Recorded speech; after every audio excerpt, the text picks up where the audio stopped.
ലോകത്തിലെ ടോപ്പ് 100 യൂണിവേഴ്സിറ്റികളെ പരിചയപ്പെടുത്തുന്ന ഈ പരമ്പരയിൽ ഇന്ന് ലോക റാങ്കിങ്ങിൽ 64-ാമതായി റാങ്ക് ചെയ്യപ്പെടുന്ന യൂണിവേഴ്സിറ്റി ഓഫ് ഫ്രൈബർഗ് ജർമ്മനിയെ പരിചയപ്പെടുത്തുന്നു. ഔദ്യോഗികമായി ആൽബർട്ട്സ് ലുഡിക്സ് യൂണിവേഴ്സിറ്റി എന്നാണ് അറിയപ്പെടുന്നതെങ്കിലും ഫ്രൈബർഗ് സർവകലാശാല എന്നാണ് ജർമ്മനിയിലെ ഏറ്റവും പോപ്പുലറായിട്ടുള്ള പേര്. 1457 ഓസ്ട്രിയൻ ആർച്ച് ഡ്യൂക്ക് ആൽബർട്ട് ആറാമൻ സ്ഥാപിച്ച ഈ സർവകലാശാല ജർമ്മനിയിലെ ബാഡൻ ബ്യൂട്ടൻബർഗ് സംസ്ഥാനത്തിലാണ് സ്ഥിതി ചെയ്യുന്നത്.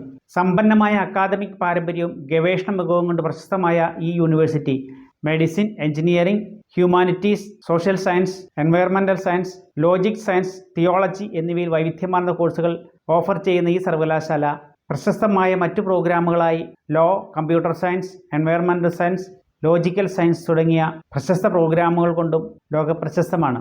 സോഷ്യോളജിയുടെ പിതാവായി അറിയപ്പെടുന്ന മാക്സ് വെബർ ഈ യൂണിവേഴ്സിറ്റിയുടെ പൂർവ്വ വിദ്യാർത്ഥികൾ പ്രമുഖരാണ്.